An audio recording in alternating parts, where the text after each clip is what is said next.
the desire to learn things is essential to us as human beings. And we need to make sure that education, the way formal education is structured, actually encourages that basic desire in human beings and doesn't discourage it by introducing anxiety. Today, I want to talk about AI and whether AI can save education, or at least make education more effective, more powerful. And obviously, AI is here to stay in different fields. People are looking at how they can make their field, medicine or office management or whatever it might be, more effective using AI. The problem is, those people who are in education, do they recognize that their model is ineffective?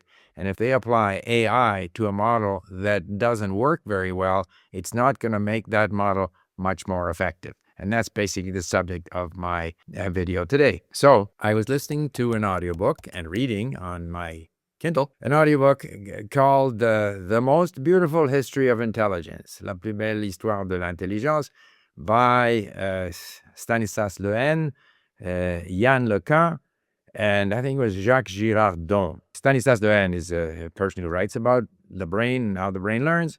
Yannick Lecan was the head of AI at Meta and is a professor and a very well-known expert and has many awards for his work on AI. And Jacques Girardon, as I understand it, is a journalist, scientific field. So as a book, it popularizes the subject of how we learn, AI, and so forth and so on.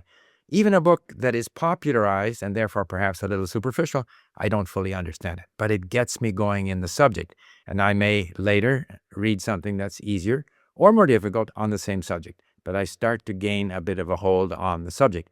And that form of learning has always been my approach to language learning. So I don't try to nail anything down. I don't use the sort of ladder approach, which is more of the traditional approach in education. You go to step one, you learn certain basic concepts, then armed with those basic concepts, which you are tested on, and if you pass, you move to the next level and the next level. And even at Duolingo, they force you to pass, as I remember in my brief exposure to Duolingo, you have to go to this first stage before you can go to the next stage. Whereas I have always had the approach that I would rather wander around exploring sometimes things that are more difficult, or else going back to things that are easier. And again, I went to AI, Perplexity, and asked about, my experience of language learning and whether this has application in education more generally. And they said it does. And that the brain prefers to learn things, go back to something that the brain learned before, go over the ground again, and in the end, it learns better in this way.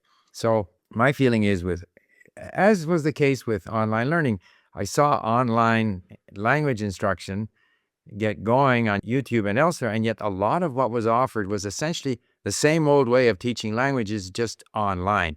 Whereas with online text and audio and MP3 files, there was an opportunity to do something different based on how the brain learns, which is through massive input. So the concern here is AI simply going to reinforce the established sort of ladder approach to education, or is it going to enable this other approach where we kind of wander around this mountain, on the mountain trail, and we come across something which we notice and we kind of tuck that away for later, and then we come back again in a different context and we see the same thing. And through dealing with content that's more difficult or less difficult and encountering some of the same either facts or bits of information or structures in the language, we gradually learn them. And we don't need to demonstrate at each point that we have mastered anything. So that's more of a circular approach to learning as opposed to the ladder approach. But I asked AI, again, Perplexity, I think, or Claude, how are educators planning to use AI?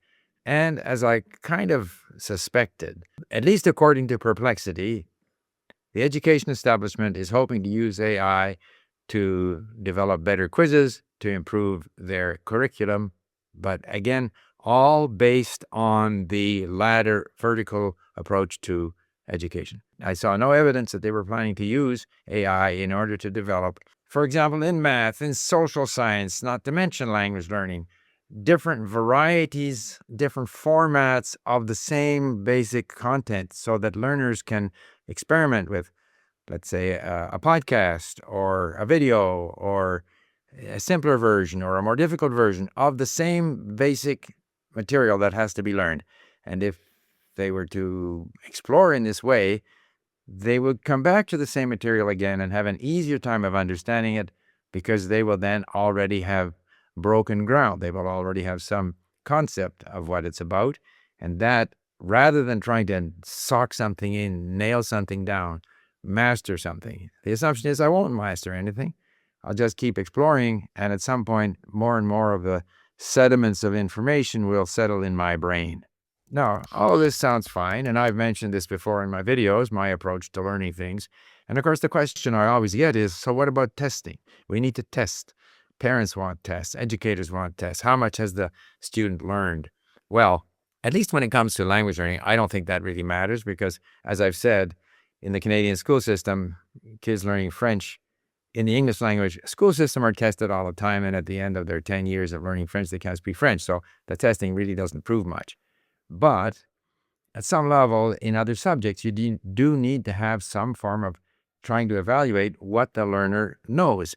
But there again, my instinct was that, based on my experience, say in France, where we had oral questions, in addition to writing essays, answers to questions on an exam, we also had this situation where we were confronted with a question, and we had to marshal our information. We had to think it through. We had to structure an answer in a period of 10 minutes, and then we had to speak for 5 or 10 minutes. And that kind of, which again, AI apparently calls regenerative testing, where you're forced to recreate based on all the things that you know, recreate an answer, is more effective than short tests and quizzes, which are not natural and not as engaging for the learner. So here again, I think the AI, if it's done properly, can not only help us create these varied forms of the same content to enable us to learn these better and to explore them, sometimes more difficult, sometimes less difficult, but also a format for demonstrating what we know by answering oral questions, which either could be put to us by a teacher or could be put to us by an AI bot, and then we would have to record our answer. It may be that doing this in written format would also work, but I just wonder whether somehow the students would be able to cheat the system.